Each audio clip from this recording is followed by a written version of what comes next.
무엇인가를 지출하려고 하면 서로가 스트레스예요. 돈 때문이 안 싸운 것 같아도 결국 돈이 근간이 되어서 말을 함부로 하게 되고 너는 왜 이거밖에 안 되냐 스스로 자괴감 느끼면서 싸우는 경우가 정말 많거든요. 결국은 소비고 돈이잖아요. 그 돈을 이야기하는 순간 쪼잔해진다고 하는 거죠. 그런 마음들이 계속 누적되다 보면 그게 결국은 스트레스와 싸움이 되거든요. 부자는 돈에 미친 사람이다, 돈에 미친 새끼, 이렇게 사람들이 봐요. 분명히 가지고 있는 게 많은데 더 벌려고, 돈이 많은데 더 많이 벌려고 투자하려고. 보통의 대중들이 느끼기에는 돈에 미친 놈, 나는 1억만 있어도 만족할 것 같은데 저 사람은 10억 있어도 만족을 못하고 100억을 향해 달려가고, 이해가 안 될 겁니다. 하지만 실제 부자는 돈을 쫓는 게 아니라 안녕하십니까. 저는 돈 버는 형님들이라고 유튜브에서 이커머스, 쇼핑몰로 돈 버는 방법을 알려주는 돈 버는 형님들 정윤진입니다. 저도 처음에는 이제 부자들은 대부분 사기꾼인 줄 알았어요. 왜냐면 제가 초등학교 2학년 때의 일인데 해운대를 지나갈 일이 있었는데 그 당시에도 해운대는 부촌이었거든요. 부자들이 사는 동네. 그래서 높은 건물을 보고 제가 저희 아버지한테 아버지 저렇게 높은 건물에는 누가 사나요? 라고 여쭤보니까 아버지가 1초 만에 저기는 다 사기꾼 새끼들이 산다 이렇게 이야기를 하시더라고요. 그래서 저는 정말 돈 많은 사람들, 부자 동네에 있는 사람들은 사기꾼인 줄 알고 이제 성인이 됐죠.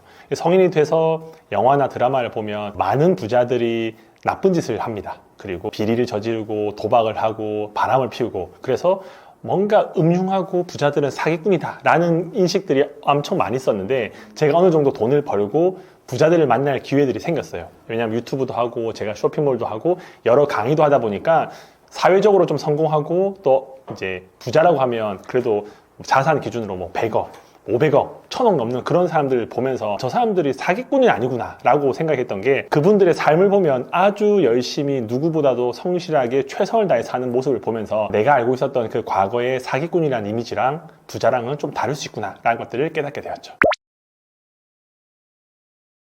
부자들은 그냥 대부분 사람들이 생각하는 게 돈에 미쳐 있는 것 같은 느낌이 들잖아요. 그래서 항상 돈, 사업 뭐 이런 데에만 관심이 있을 것 같아서 뭐 건강, 그다음에 뭐 배우자, 자녀, 부모, 친구, 우정 이런 것들에 대해서는 뭔가 등한시하고 정말 돈 하나만 바라보면서 살아서 제가 어릴 때도 이제 부자들이 불쌍하게 생각했어요. 왜냐하면 부자들은 항상 이제 인생을 마무리할 때, 임종할 때 후회하는 이야기를 해요. 가족들이랑 시간을 많이 보낼 걸, 건강을 좀 더 신경을 쓸 걸, 배우자와 좋은 추억을 많이 만들 걸, 항상 이런 후회들을 하면서 부자들은 돈만 쫓아가기 때문에 정말 가치 있는 것들, 사랑과 우정과 이런 것들을 누리지 못한다라고 생각을 했죠. 그런데 이제 그거는 제가 잘못되어 있는 하나의 오해였고 세상이 만들어 놓은 프레임이었어요. 부자들은 누릴 수 있는 게 많아요. 왜냐면 가지고 있는 게 돈 있죠, 시간 있죠, 원하는 시간에 원하는 사람과 원하는 곳에 갈 수 있는 물질적과 경제적인 것들을 받쳐주기 때문에 소중한 것처럼 보이는 가족, 사랑, 건강, 그리고 덜 소중해 보이는 돈, 사업, 그런데 막상 살아보면 덜 중요한 돈 때문에 소중한 거를 지키지 못하는 경우가 너무 많아요. 많은 사람들이 돈 때문에 싸우고 다투고 죽이고 하는 이유가 뭘까요? 더 소중한 사랑과 우정이 아닌 덜 중요한 돈 때문에 그런 일이 일어나잖아요. 근데 만약에 돈이 있다? 그러면 더 소중한 것을 지킬 수 있는 걸 나중에 알게 되었죠. 그래서 부자들이 소중한 것들을 놓치며 산다라고 생각할 수 있는데 아니에요. 덜 소중한, 우리들이 무시하고 뭔가 좀 없어 보이는 그 돈을 가지고 있으면 훨씬 더 소중한 것들을 많이 누리고 지킬 수 있다는 것을 깨닫게 되었습니다.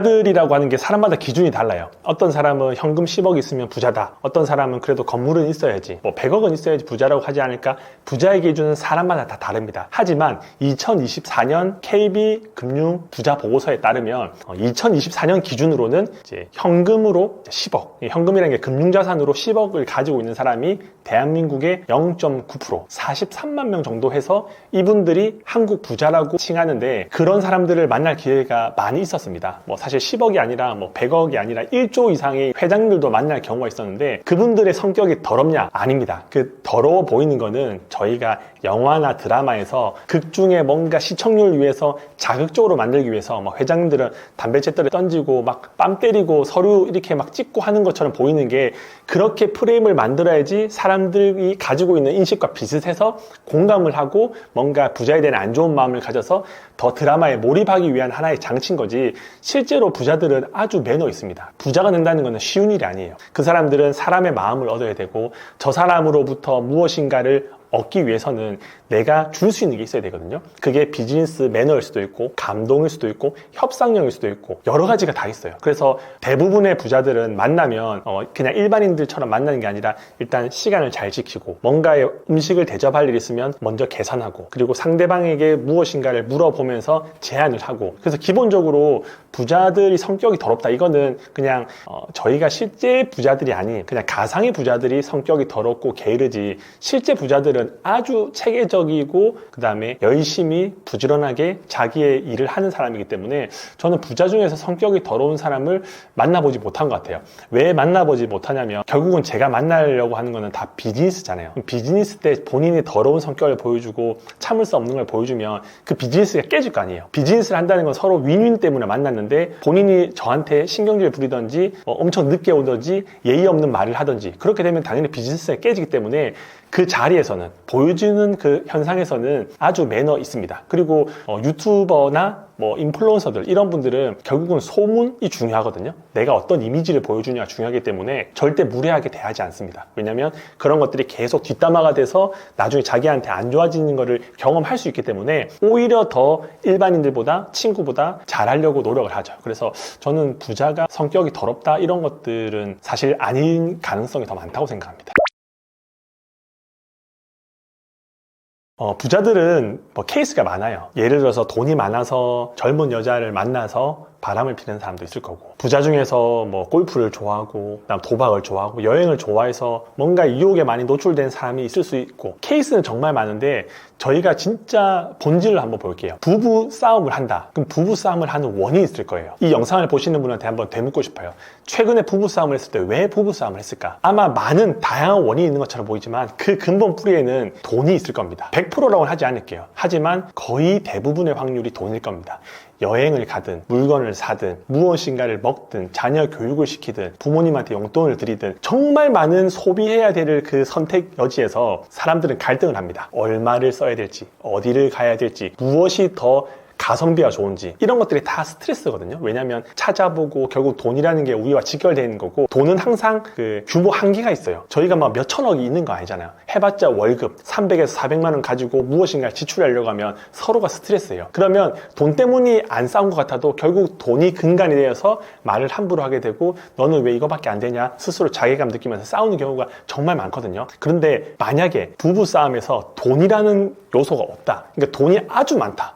예를 들어서 1조라고 해볼게요. 집에 1조가 있다. 그런 사람이 부부끼리 대화하던가 싸울 확률이 많을까요? 아니면 한 달에 월급 300만 원 받아오고 자녀가 3명이고 나는 월세 사는데 무엇인가를 선택할 때 부부싸움이 많이 일어날까요? 확률적으로 보면 돈이란 요소를 빼버리면 부부싸움 날 게 많이 없어요. 물론 자녀가 말을 안 듣고 시어머니가 며느리를 구박하는 경우도 있겠죠. 근데 이거는 돈이랑 상관없는 경우가 있지만 대부분의 경우든 예를 들어서 내가 경제적으로 여유로워요. 그러면 자녀를 학원을 보낼 수도 있고 유학을 보낼 수 있어요.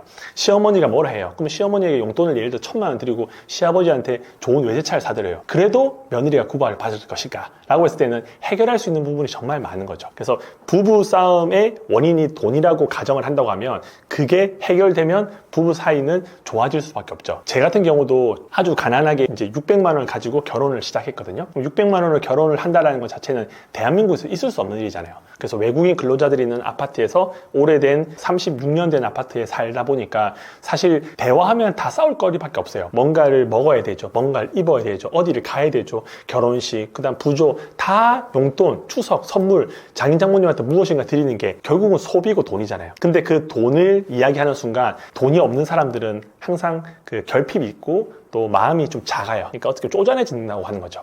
10만 원을 드릴 수 있는 것도 아까워서 5만 원 하게 되고 친구들 만나서 N빵, N분의 1 하더라도 적게 내고 싶고 신발끈 묶는 것처럼 연기하고 싶고 화장실에 숨고 싶고 그런 마음들이 계속 누적되다 보면 그게 결국은 스트레스와 싸움이 되거든요. 근데 제가 어느 정도 경제적으로 여유가 생긴 이후에는 와이프랑 부부싸움 하는 것들이 확연히 줄었어요. 그런데 비단 저뿐만 아니라 많은 경제적으로 여유 있는 사람들이 부부싸움을 덜 할 수밖에 없는 게 돈이 해결되면 충분히 사이가 좋아질 수 있는 여지가 많습니다. 부자는 돈에 미친 사람이다. 이제 돈미세. 책 제목처럼 돈에 미친 새끼. 이렇게 사람들이 봐요. 분명히 가지고 있는 게 많은데 더 벌려고 사업을 하고, 돈이 많은데 더 많이 벌려고 투자를 하고, 돈이 많은데 더 비싼 부동산을 사려고 레버리지를 쓰는 거 보면 보통의 대중들이 느끼기에는 돈에 미친 놈. 저렇게 많은데 더 가지려고. 나는 1억만 있어도 만족할 것 같은데 저 사람은 10억 있어도 만족을 못하고 100억을 향해 달려가고, 그런 걸 보면 이해가 안 될 겁니다. 하지만 그 사람들이 볼 때는, 대중들, 부자가 아닌 사람들 볼 때는 돈에 미쳐있고 돈을 쫓아가는 것처럼 보이지만, 실제 그 안에 있는 부자는 돈을 쫓는 게 아니라 사업체를 더 확장하고 성장하고 무엇인가 가치 있는 거를 제공해서 보람도 느끼고 세상을 바꾸고 싶은 그런 욕망과 열망으로 움직이고 있지만, 밖에서 볼 때는 돈에 미친 사람. 근데 그 부자의 뇌는 돈보다는 사람을 좀 더 얻고 싶고, 좀 더 능력 있는 사람과 같이 일하고 싶고, 뭔가 사회에 기여하고 싶고, 이런 것들이 있거든요. 근데 그런 것들을 일반인들이 이해할 수 없어요. 그냥 그 움직임 자체, 저 사람이 저런 행동을 하고 저런 투자를 하는 거는 철저하게 돈을 벌기 위한 거다. 물론 돈이 있을 수 있죠. 하지만 모든 전제 조건이 돈만을 위해서 움직이잖아요. 그 안에는 가치와 보람과 성장과 또 자기 만족과 다양한 것들이 섞여 있고, 또 회사를 운영하다 보면 결국 회사를 성장하기 위해서는 인재가 필요해요. 그럼 인재를 또 뭔가 데리고 오고 싶으면 내가 더 성장해야 되거든요. 그런 것들이 계속 선순환하기 위한 것들인데 이제 대중들은 잘 모르는 거죠. 그리고 주위에 있는 사람들도 잘 모르죠. 그래서 부자가 돈에 미쳐 있다라고 하는 거는 이제 부자가 아닌 사람이 부자를 정의할 때 그런 용어를 쓰는 거고, 실제 부자는 돈이 아닌 성장에 더 집중하는 경우가 많습니다. 그래서 하나의 일반인들이 가지고 있는 오류면서 약간 오해일 수도 있어요. 돈이란 뭐라고 생각하시나요? 돈, 부자, 이게 뭐 정의하기에 따라 달라요. 근데 돈은 결국 화폐예요. 내가 10만 원이라는 돈이 있다? 그럼 10만 원의 가치에 대한 물건과 서비스를 구할 수 있는 거고, 내가 1억이라는 돈이 있다? 그럼 1억이라는 시장가에 형성되어 있는 물건과 서비스를 구매할 수 있는 거거든요. 돈이라는 게 어떻게 흘러가고 어떻게 돈을 버는지 생각하면 정말 간단합니다. 재화와 서비스를 제공하는 사람은 돈을 받고, 재화와 서비스를 소비하는 사람은 그 돈을 이제 생산자한테 주는 거죠. 그러니까 돈이 항상, 소비자에 있는 돈이 생산자한테 가고, 생산자에 있는 사람들은 계속 더 부를 느끼고 돈을 쌓아가는 거고, 이 소비하는 사람은 계속 돈이 쭈그러들어요. 그럼 이 소비하는 사람이 돈을 벌 수 있는 방법은 하나밖에 없어요. 내 직접 몸을 쓰고 노동을 하고 시간을 써서 그 시간에 대한 비용으로 가치를 받고, 결국은 그렇게 열심히 산 것 같지만 그 돈은 생산자한테 갑니다. 생산자라는 게 유튜브를 만드는 사람, 제가 지금 유튜브를 찍고 있잖아요. 그럼 영상을 보시는 분들의 시간을 제가 가져갑니다. 전 시간을 법니다.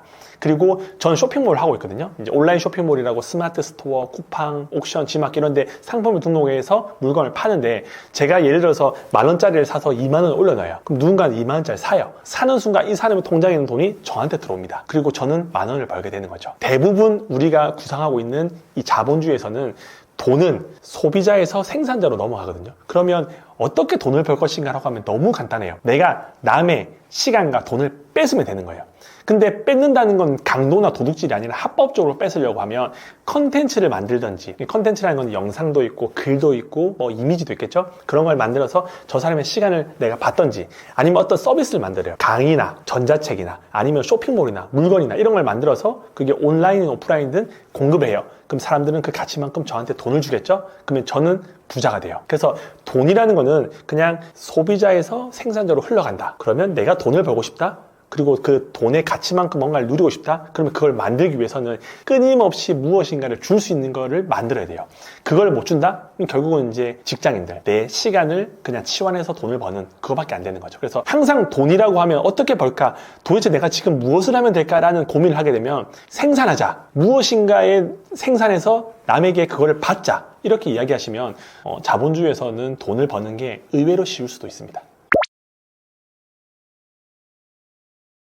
가난하다는 게 다 사람마다 기준이 달라요. 근데 많은 사람들이 자기들은 가난하고 힘들고 돈이 없다고 생각합니다. 왜 그러냐면 태어날 때 어머니 아버지가 그렇게 부유하지 않잖아요. 그냥 평범한 집에 살잖아요. 그리고 평범한 부모님들이 해줄 수 있는 이야기도 평범합니다. 평범한 학교를 가죠. 그리고 주위에는 평범한 친구들이 있습니다. 그리고 공부를 그냥 어느 정도 해서 대학교 갑니다. 그럼 거기도 그냥 내 수준이나 비슷한 사람을 만납니다. 그 비슷한 수준에 있는 사람이 공부를 해서 취업을 합니다. 회사에 가면 그 회사 안에서도 그냥 비슷한 비슷한 사람들끼리 만납니다. 예를 들어서 제가 월세 사는 사람인데 람보르기 타고 시그니엘 사람이랑 제가 만날 수 있을까요? 만날 수는 있는데 관계를 유지하기 힘듭니다. 왜? 저는 그 사람한테 줄 게 없어요. 그 사람도 저한테 받을 게 없어요. 그리고 이야기를 할 때 제 마음 가운데는 질투심이 느끼겠죠. 저 사람은 시그니엘에 살고 외제차를 본다. 근데 저랑 같이 밥을 먹는다는 것 자체가 저에게는 자존감이 낮아지겠죠. 결국은 내랑 비슷한 사람을 만나게 됩니다. 비슷한 사람을 만나게 되면 비슷한 주제의 이야기를 하고 비슷한 시선으로 사회를 바라봅니다. 근데 내가 가난하다고 하면 내 위에도 가난하고 내 자녀도 가난하고 내 주위의 사람도 가난한 사람들이 많아요. 이런 이야기를 하잖아요. 내가 가장 친하게 지내는 가장 많은 시간을 쓴 3명의 친구의 연봉이 내 연봉이다. 이렇게 이야기하는 게 맞습니다. 그래서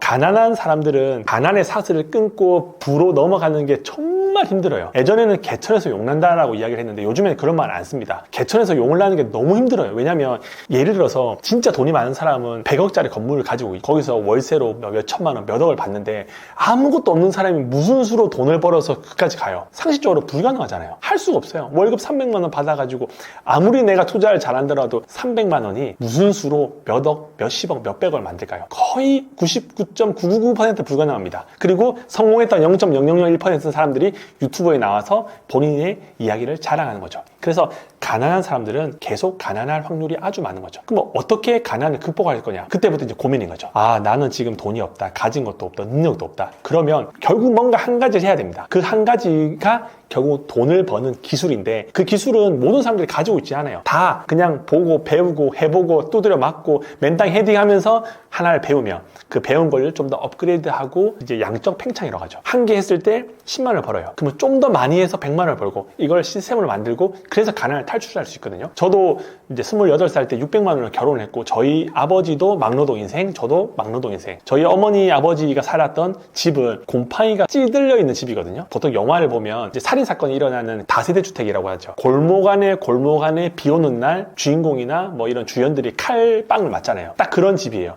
그냥 딱 봐도 저런 집에는 살고 싶지 않다. 이런 집에 저희 부모님이 아주 오랫동안 사셨거든요. 제가 쇼핑몰로 돈을 벌기 전까지 거기서 사셨습니다. 그런데 그런 부모님 밑에서 있는 저도 당연히 가난했겠죠. 저도 결혼할 때 돈 없죠. 월세살이 하죠. 계속 뭔가 돈을 벌고 싶은데 벌 방법이 없어요. 그래서 이게 가난을 참 극복하고 싶고 진짜 돈을 많이 벌고 싶은데 도대체 어떻게 뭐를 해야 될지 모르겠더라고요. 그럼 결국은 할 수 있는 게 뭐예요? 내 시간을 써서 돈을 벌던가 아니면 막노동을 해서 내 육체를 써서 돈을 벌던가 그거밖에 없어요. 근데 아무리 내가 육체적으로 노동을 하더라도 그때 당시에 받는 돈이 6만 원이었거든요. 막노동을 하면 6만 원 하는데 만 원은 소개시켜준 수수료 그쪽에서 들고 가요. 그럼 전 5만 원을 가지고 소금기 가득한 옷을 입고 이제 버스를 타고 집으로 가는 거죠. 그리고 또 새벽에 나와서 막노를 하고 한 달 내내 일해봤자 벌 수 있는 돈이 한계가 있어요. 제가 잠을 안 자고 편의점 알바를 하더라도 한 달에 1,000만 원을 벌 수가 없어요. 그래서 어떻게 하면 돈을 벌까라고 생각하면서 이제 온라인 쇼핑몰이라는 걸 시작했죠. 온라인 쇼핑몰이라는 거의 장점은 내가 자더라도 돈을 벌 수 있잖아요.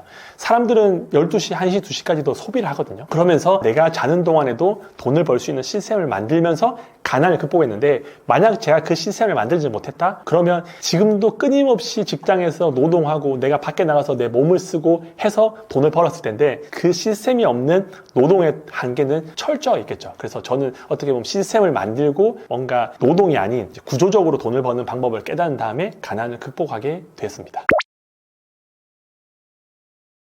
제가 한번 이런 질문을 해보고 싶습니다. 100만 원이 있는데 이 100만 원이 영원이 될 수도 있고 1억이 될 수 있다. 그러면 투자를 하시겠습니까? 100만 원이 영원이 되던가 1억이 되던가. 그러면 손해볼 거는 100만 원밖에 없잖아요. 근데 잘 되면 1억 이상을 벌어요. 그러니까 하단이 막혀 있어요. 하단은 0, 상단은 무한하게 열려 있어요. 예를 들어서 주식이나 코인이나 이런 걸 급등하는 경우가 있거든요. 코인 같은 경우는 24시간 돌아가니까 많이 뜨는 거는 100배도 뜨고 300배도 뜹니다. 300배. 근데 만약에 상장 폐지가 돼요. 폐지가 되면 0원이 되고 잘 되면 300배. 그러니까 가난할수록 이제 리스크에 대해서 관대합니다. 어차피 없는 거 날리지 뭐. 그래서 끊임없이 극단적인 행동을 하는 거죠. 제 주위의 직장인들 그리고 직장인들 중에서 조금은 경제적으로 힘든 친구들일수록 알트코인, 잡코인을 많이 하더라고요. 그래서 물어보죠.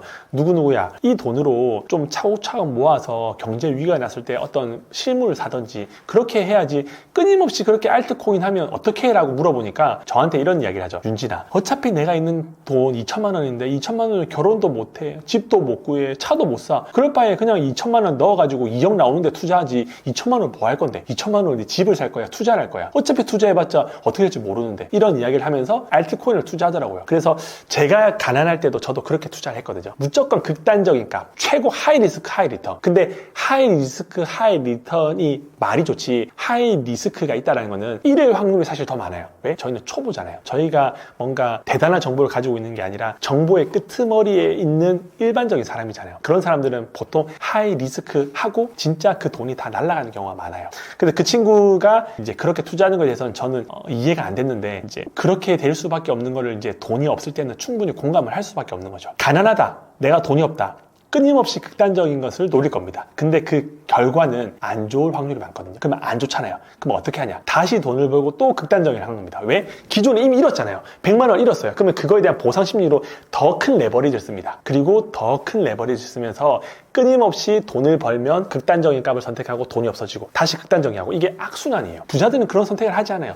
부자들은 하이 리스크를 선택하지 않습니다. 왜? 자본금이 많기 때문에 돈이 없는 사람들의 10%와 돈이 많은 사람들의 10%는 규모 자체가 다릅니다. 그래서 언제나 채권 그리고 포트폴리오를 여러 개 만들어서 금, 그다음 코인, 주식, 부동산, 건물, 채권 이렇게 많이 만들어 놓을 수밖에 없는 게 규모가 100억이면 1%면 1억이잖아요. 근데 일반인들은 100만 원으로 모든 한 곳에 몰빵을 하거든요. 그래서 가난한 사람들이 정말 극단적인 걸 하는 이유는 충분히 이해합니다. 근데 그렇게 해서는 내 상황이 더 나아지는 게 아니라 더 안 좋아질 수밖에 없어요. 정말 악순환을 끊임없이 하다가 맨 마지막에 끝이 뭐냐면 결국은 도박, 사기, 그다음에 술 이 세 개 중에 하나입니다. 왜? 내가 돈을 잃은 거에 대해서 후회하고 한탄하면서 술을 마시면서 잃습니다. 그 시간, 그 경험들을 잊어버리려고 하는 거죠. 그리고 돈을 잃게 되면 돈에 대한 갈망이 더 커집니다. 그러면 그런 사람들이 붙죠. 돈을 벌게 해주겠다. 그러면 그런 사람들이 이야기에 혹합니다. 그리고 사기를 당합니다. 그리고 그 다음 단계는 결국은 내가 뭔가 할 수 없는 상황이 되면 도박, 뭐 스포츠 토토 같은 거 있죠. 그리고 불법으로 하는 사행성 도박, 그리고 뭐 바카라, 카드 이런 걸로 가서 그냥 레버리지를 써서 끊임없이 더 탐닉하는데 그런 사람들이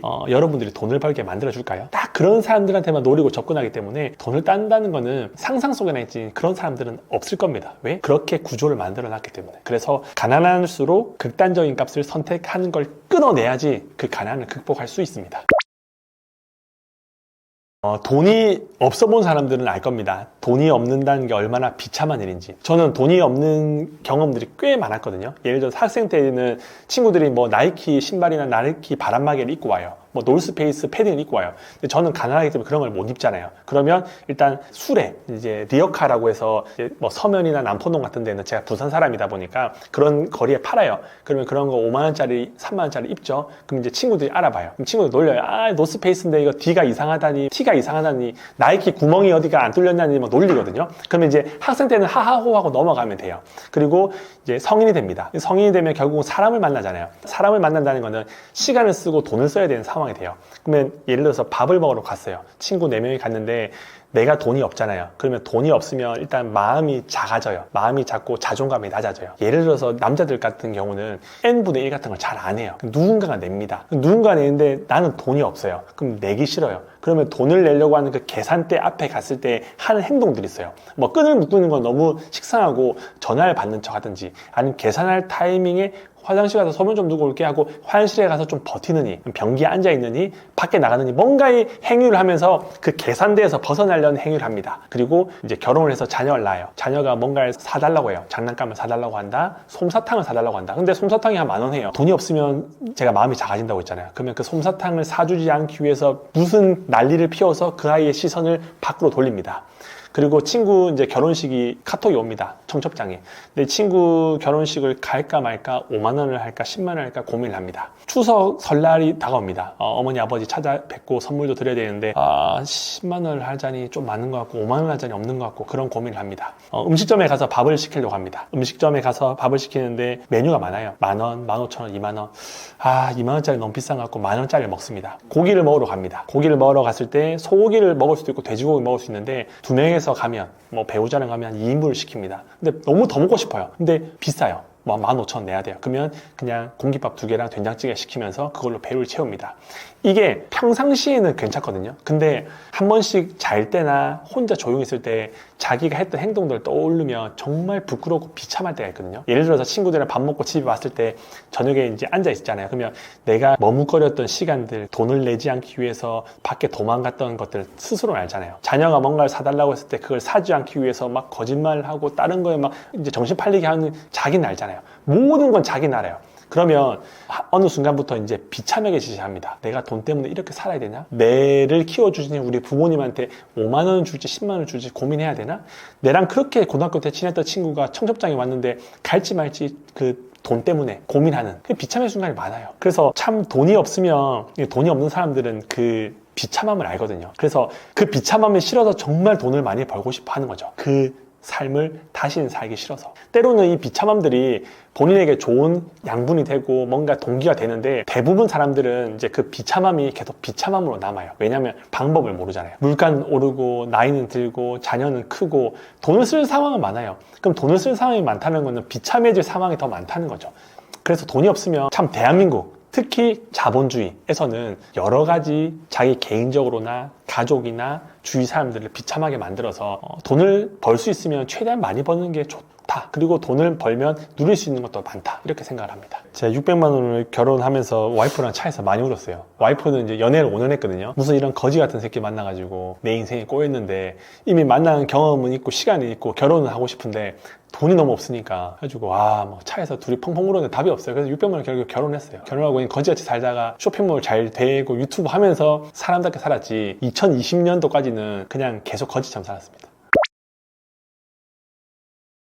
사람들은 돈 이야기 하는 거를 약간 꺼리거든요. 그래서 은밀하게 이야기를 합니다. 속에는 돈을 벌고 싶은 욕망이 아주 많은데 그 돈 이야기를 꺼내는 순간 뭔가 싸 보이고 뭔가 좀 노골적인 것 같아서 그런 이야기를 잘 안 해요. 근데 제가 이제 회사를 다닐 때 외국계 회사를 다녔거든요. 영업직이었어요. 기술 영업. 그러다 보니까 어느 업체를 가게 되면 그 대기업에 있는 담당자가 나오기 전까지 카페에서 일을 하는 경우가 많았어요. 그럼 카페에 커피를 하나 시켜놓고 이제 일을 하면 주위에 많은 사람들이 오고 갑니다. 뭐 나이 드신 분도 있고 애기 엄마를 키우고 하는데 그 이야기를 제가 듣고 싶어 듣는 건 아닌데 일을 하다 보면 들리잖아요. 바로 옆에 있으니까. 근데 그 사람들이 무슨 이야기를 하는가 유심히 보니까 두 가지 종류밖에 없어요. 첫 번째는 돈 이야기, 두 번째는 자녀 이야기. 돈, 자녀 이야기밖에 없는데, 자녀 이야기도 애기들이 뭐 초등학교나 유치원 갔을 때 그 사이에만 있고, 그 이후에는 다 만나면 뭔가 안부를 묻는 것 같고 뭔가 하는 것 같은데 다 돈 이야기입니다. 보험 설명하고 투자 유치하고 그다음 어디 투자해야 된다, 돈을 빌려달라, 여기 투자하면 좋다더라, 내가 돈 벌었다더라, 누가 어디 집을 샀다더라, 다 돈 이야기거든요. 그래서 제가 카페에서 곰곰이 일을 하면서 와, 대한민국의 사람들은 카페에 와서 뭔가 자기의 삶을 얘기하는 게 아니라, 나눔이 아니라 진짜 돈에 미쳤구나. 근데 밖에 나가서는 아주 점잖은 척. 나는 돈에 관심이 없어요. 나는 지금 벌고 있는 돈에 만족하고, 돈에 미쳐있는 사람들은 결국 유튜버들이고 강의파리들이고 TV에 나온 사람들이야 돈에 미쳤지, 나는 돈에 안 미쳤어요 라고 해요. 하지만 은밀한 장소, 그리고 나와 상대방이 있는 곳에서는 정말 시원하게 돈 이야기 하거든요.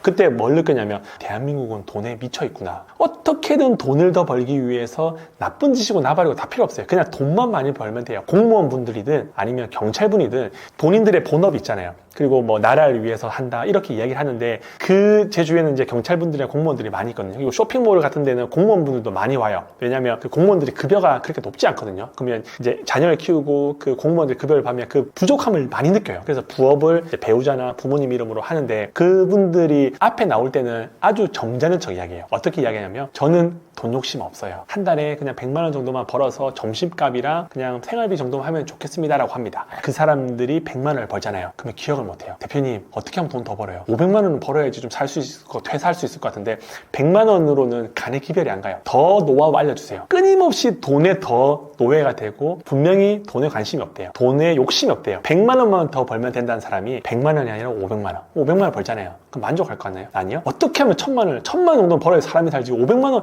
이것 떼고 저것 떼고 하면 남는 게 없어요. 저도 해외여행도 가고 명품 가방도 사고 오마카세도 먹어야 되는데 500만 원은 진짜 간당간당해요. 1000만 원 정도 벌 수 있는 방법 알려주세요. 끊임없이 500, 1000, 2000 그러면서 이제 돈에 미친 새끼가 되는데, 참 이 한국이라는 나라가 보여지는 게 너무 많아요. SNS를 보면 다 자기 인생을 인생에서 가장 빛난, 아니 하루에 가장 빛난 시간을 찍어서 자랑을 하잖아요. 예를 들어서 맛있는 걸 먹고 여행을 가고 외제차를 뭐 번호판 가려서 올리고 막 뚜껑이 벌리고 그런 걸 보면 대부분 사람들이 그렇게 살 거라고 생각하잖아요. 그리고 내 인생을 볼 때는 나는 가진 게 없어요. 통장에 맨날 인터넷 들어가서 인터넷 뱅킹을 봐도 가지고 있는 돈이 없고 이거 도대체 어떻게 저 사람들은 저렇게 살까? 그래서 검색을 할 때도 돈을 벌 수 있는 방법, SNS에도 그런 걸 보면 끊임없이 돈 관련된 내용들, 부업에 대한 것들 나오잖아요. 그러다 보니까 이 알고리즘 자체가 그냥 대한민국은 돈이라는 이 알고리즘이 퍼져 있어서 뭘 검색하고 뭘 하더라도 다 돈이 나올 겁니다. 그래서 대한민국이 위험하구나. 왜 그러냐면 물론 돈이 중요하고 돈이 필요합니다. 근데 그렇게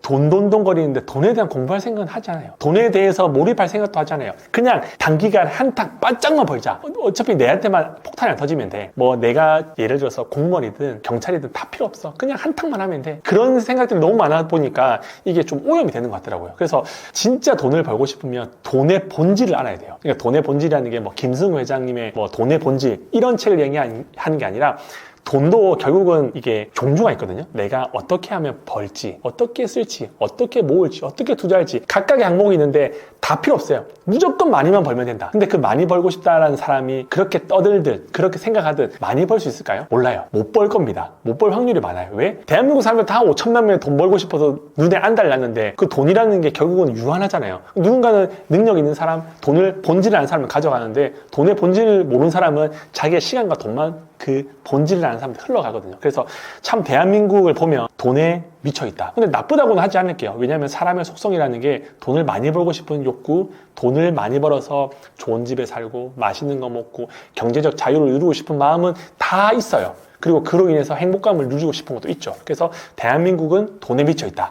이렇게 말씀드리면 누군가는 돈에 미쳐있는 대한민국을 이용해서 돈을 벌 생각을 하고 어떤 사람은 대한민국의 돈에 미쳐있는 거에 통해서 내가 레버리지가 돼서 내 돈과 시간을 쓰고 그래서 항상 이 자본주의는 무엇인가를 만드는 사람, 무엇인가를 소비한 사람으로 나눕니다. 그래서 돈에 미쳐있다라는 무엇인가의 기준점이 있으면 나는 돈에 미쳐있는 거 인정한다. 그러면 어떻게 이걸 활용해서 돈을 벌 것인가 이거를 고민하고 행동하는 사람은 돈을 버는 거고 그냥 돈만 벌고 싶다, 무조건 많이만 벌고 싶다 하시는 분들은 자기의 시간과 돈을 그냥 버릴 수밖에 없는 거죠.